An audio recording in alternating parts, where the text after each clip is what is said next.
उत्तराखंड विधानसभा की 70 सीटों के लिए मतदान हुए। 632 उम्मीदवारों के लिए 60% वोट पड़े। साल 2017 में 64.8% और साल 2012 में 66.6% वोट पड़े। पिछले 15 साल में अब की बार से सबसे कम वोट पड़े हैं। हरिद्वार में सबसे ज़्यादा 68% और अल्मोड़ा में सबसे कम 50% वोट पड़े।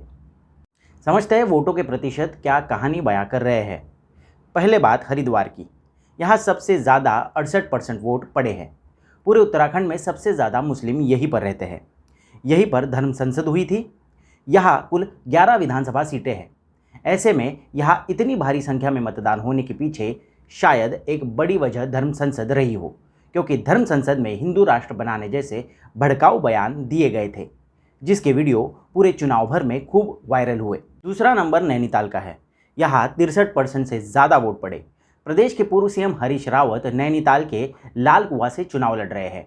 इस सीट से लगता हुआ उधम सिंह नगर भी है, जहां कुछ सीटों पर हरीश रावत का असर है। ऐसे में नैनीताल और उधम सिंह नगर में वोटिंग प्रतिशत को देखें तो दोनों जगहों पर 63% और 65% मतदान हुआ। ऐसे में इन जगहों पर ज़्यादा मतदान होना बीजेपी के खिलाफ भी जा सकता है, क्योंकि प्रदेश में हर बार सरकार बदलती है, यानी वोट सत्ता के खिलाफ पड़ने का भी पैटर्न रहा है। उत्तराखंड के कुमाऊं में कांग्रेस ज़्यादा मजबूत रही है। साल 2012 से लेकर 2019 तक के आंकड़ों को देखें तो पता लगता है कि कांग्रेस सत्ता में आई हो या नहीं, लेकिन कुमाऊं से हर बार 34% से ज़्यादा वोट ही मिले हैं। प्रदेश में कांग्रेस का फोकस अपर कास्ट में कम, ओबीसी, मुस्लिम और दलितों में ज़्यादा रहता है। आम आदमी पार्टी कुमाऊं में ज़्यादा एक्टिव है और कुछ हद तक कांग्रेस के वोट बैंक पर ही फोकस है। बीजेपी को यहीं पर फ़ायदा मिल जाता है, क्योंकि उत्तराखंड में बीजेपी हमेशा अपर कास्ट को साधती रही है। उत्तराखंड के चुनाव में हर बार अन्य ने महत्वपूर्ण भूमिका निभाई है। साल 2012 और 2017 के विधानसभा चुनाव में अन्य के खाते 17% और 10% वोट मिले। यही वोट सरकार बनवाने में निर्णायक भूमिका निभा सकता है। अब की बार भी कांग्रेस और बीजेपी और आम आदमी पार्टी के अलावा कई छोटे और निर्दलीय उम्मीदवार मैदान में हैं।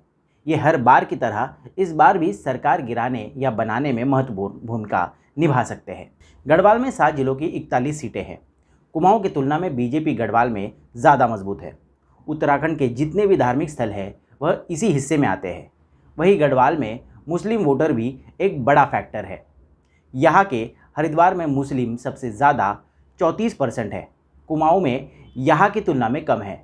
अब की बार धर्म संसद की वजह से हरिद्वार में मामला गर्म था। उसका रिफ्लेक्शन वोटिंग प्रतिशत में भी दिख रहा है। कुमाऊं की तुलना में कांग्रेस गढ़वाल में भले ही कमज़ोर हो, लेकिन गढ़वाल में जो कांग्रेस का वोटर है वह कम ही छिटकता है। इस साल 2014 और 2019 के नतीजों से समझते हैं। 2014 में कांग्रेस यहाँ से 5 सीटें और 32% वोट लिए। साल 2019 में भी 5 सीट और 30% वोट लिए। दोनों बार उन्हीं सीटों पर कांग्रेस जीती। हालांकि विधानसभा चुनाव में ये पैटर्न नहीं दिखा, लेकिन वोट प्रतिशत 30 से 33% के बीच रहा। उत्तराखंड बनने के बाद साल 2002 में 54% वोट पड़े और कांग्रेस की सरकार बनी। 2007 में 69% वोट पड़े और बीजेपी आई। 2012 में 66% वोट पर कांग्रेस और 2017 में 64% वोट पर बीजेपी आई। अब साल 2022 में 60% वोट पड़े हैं।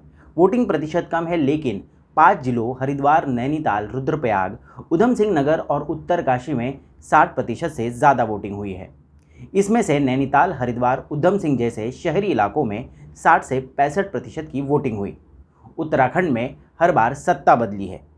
प्रदेश के लोगों ने हर बार सरकार बदलने के लिए वोट किया है। ऐसे में अगर इन बड़े वोट प्रतिशत में एंटी इनकम्बेंसी का असर रहा तो बीजेपी के लिए खतरे की घंटी है।